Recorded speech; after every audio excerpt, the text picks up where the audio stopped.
Beware, citizen, you are now departing from the world of allowable opinion. The Tom Woods Show.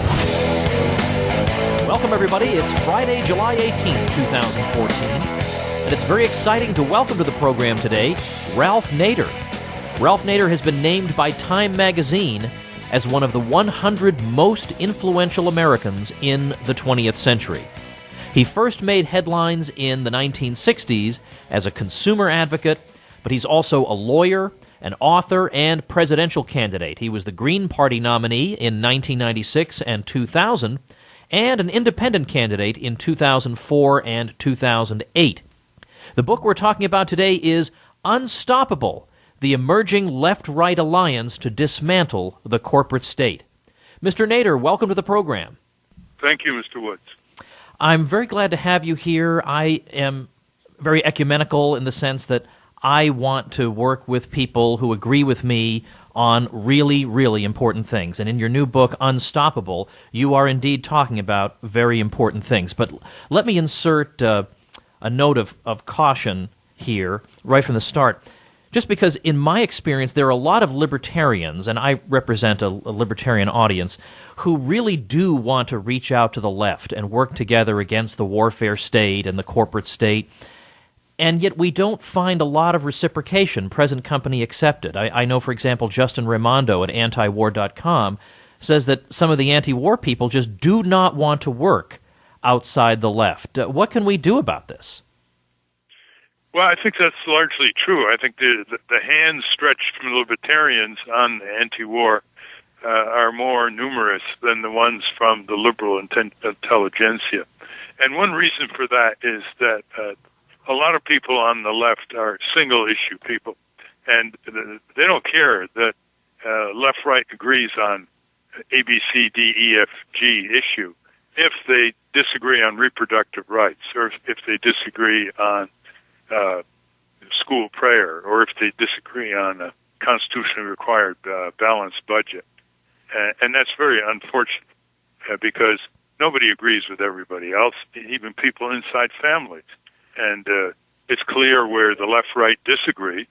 But as you pointed out, the areas of agreement are really very fundamental to our democratic society, to our Constitution, to our sense of civil liberties and civil rights, and above all, to the balance of power between real people and giant multinational corporations who have no allegiance to our country other than to control it and ship jobs and whole industries to fascist and communist regimes abroad to maximize their profits. So the left-right agrees that the Patriot Act has to be revised because it's engaging in authorizing or allowing the dragnet snooping by the NSA of all Americans, emails, telephone numbers, and calls.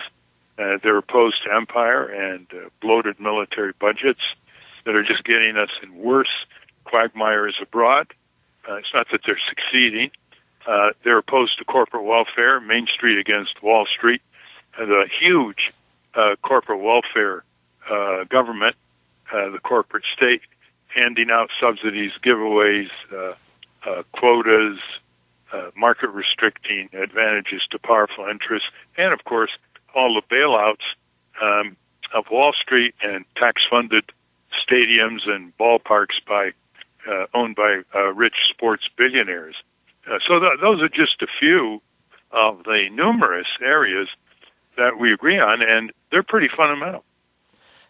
I think another area we agree on is that the parties that we are supposed to identify with, you are supposed to identify with the Democratic Party, and I'm supposed to identify with the Republican Party.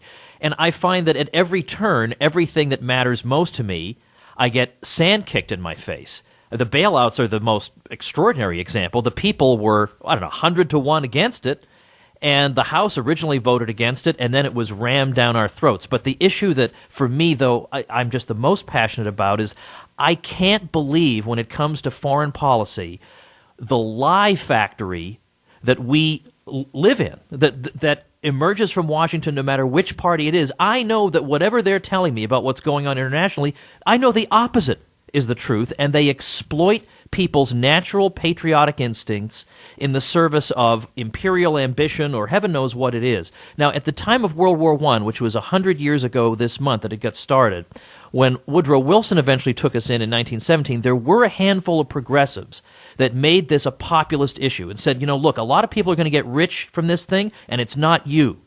But most progressives, basically like the New Republic magazine, which was as bad then as it is now, went along with it. Most people went along with it. They supported it.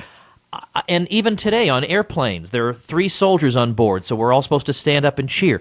How do you see any hope that maybe we can crack through the mainstream on this issue and reach people to realize that you are not benefiting from the warfare state?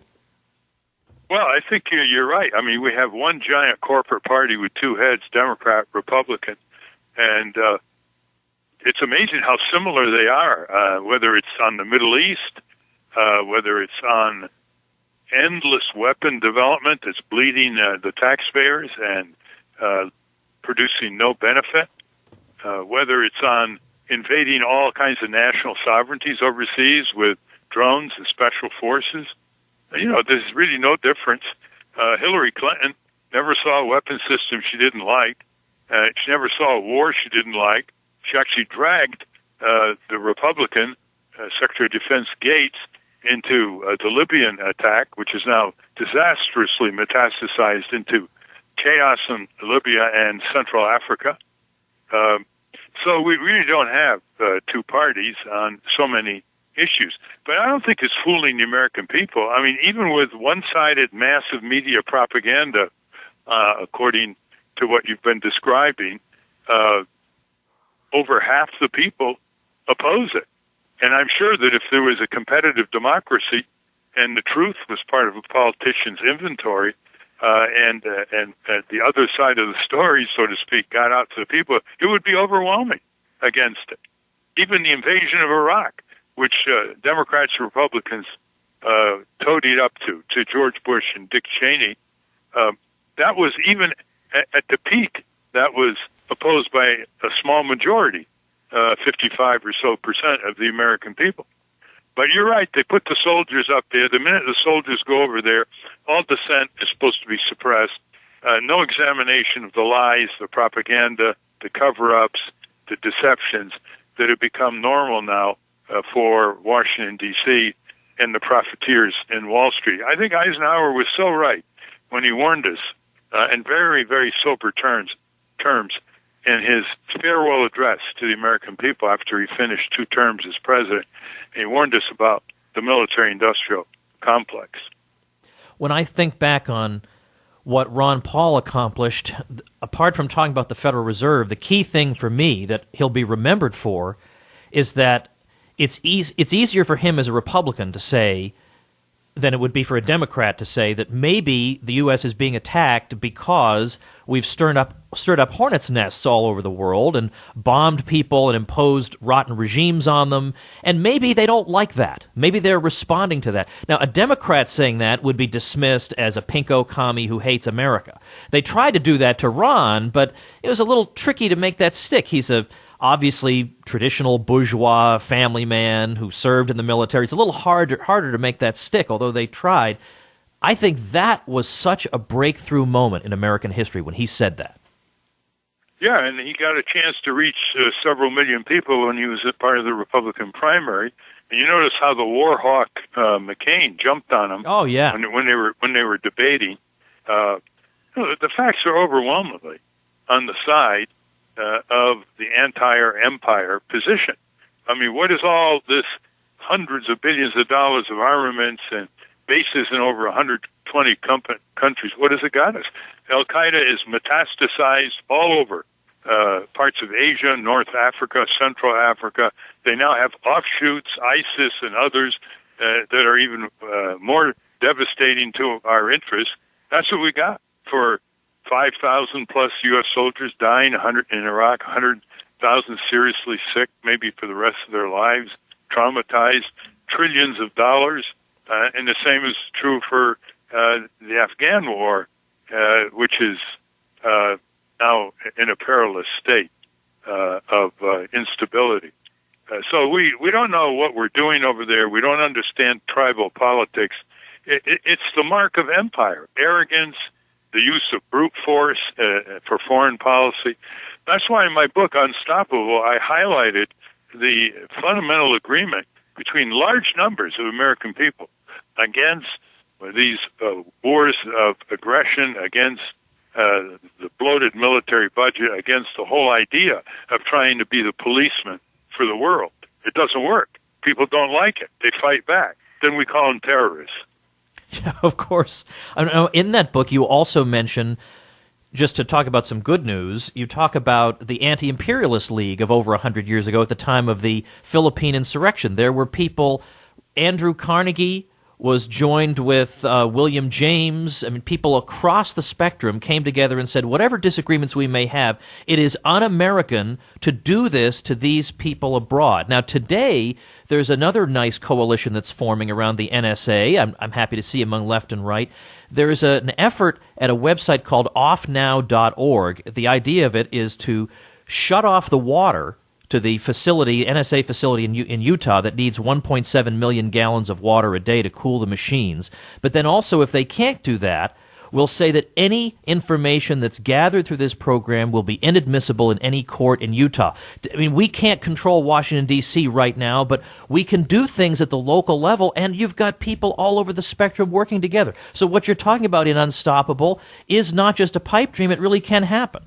Oh, yeah. And once you have a left-right tidal wave heading toward Washington from around the country, the politicians run for cover. I mean, when Obama and his buddies in Congress from both parties were ready to invade Syria a year ago, they got a landslide in Congress of emails and calls and protests. They were coming in 60 to 100 to 1 in senatorial and congressional offices, and the good guys won. That amazed we thought me. Better of it. Otherwise, people were saying, no, we don't want to get another quicksand quagmire in Syria and all the blood and tax dollars and more boomerang against our national security. Isn't it amazing that they're smarter? These people around the country are actually smarter about national security than the so-called professionals in the military-industrial complex. Why? Because it's about money in the military-industrial complex. Huge contracts for Lockheed, Grumman, Raytheon. This whole Iron Dome is going on in Israel, and Gaza now. They're watching it very carefully, Raytheon and the Pentagon, because they're testing these weapons as part of a $9 billion missile defense program. They don't tell the American people that these missiles are knocking down extremely wobbly, low-level rockets and not intercontinental ballistic missiles, because if they did tell the American people that, the American people say, why are you spending $9 billion a year for the last 25 years and you haven't had a successful test against a intercontinental ballistic missile? So, it's all spending time to get the facts out, to talk among ourselves as citizens.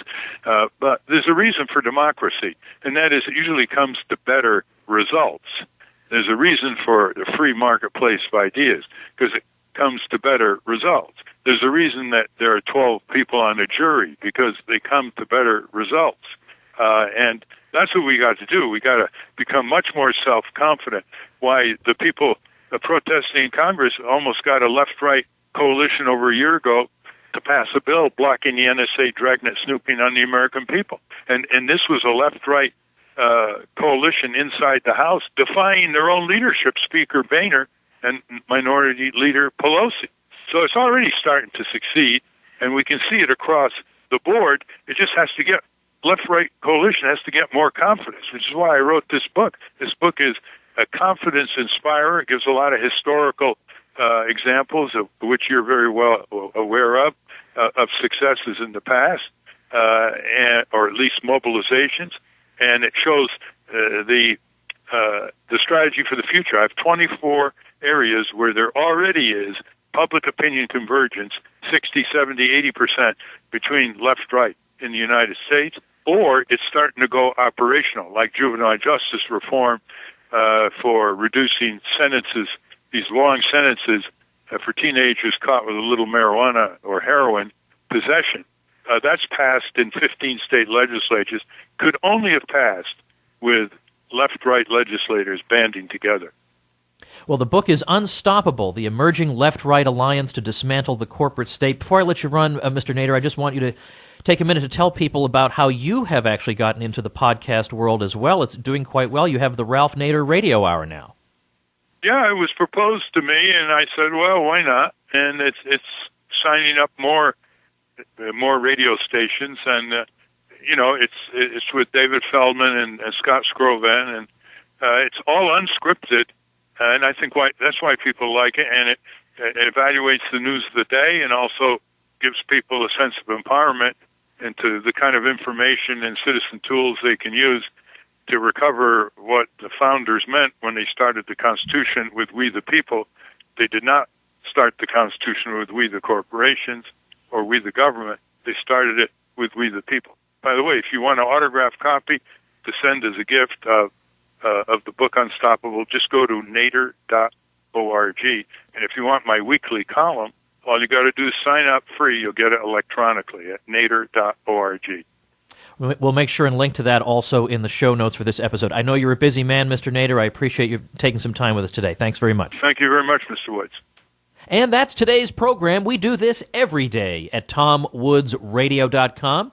While you're there, make sure and subscribe to the program on iTunes or Stitcher so you don't miss a single episode. We just passed episode number 200 this week. I'm so grateful to you guys for making all this possible. Also, while you're at TomWoodsRadio.com, make sure and sign up for the newsletter, which I do not send out with annoying frequency, by the way. And just for signing up for it, you get a free ebook of transcripts of all the interviews we did on this program in 2013. It's a smorgasbord of liberty in that ebook. Thanks for listening, everybody. We'll see you next week. The Tom Woods Show.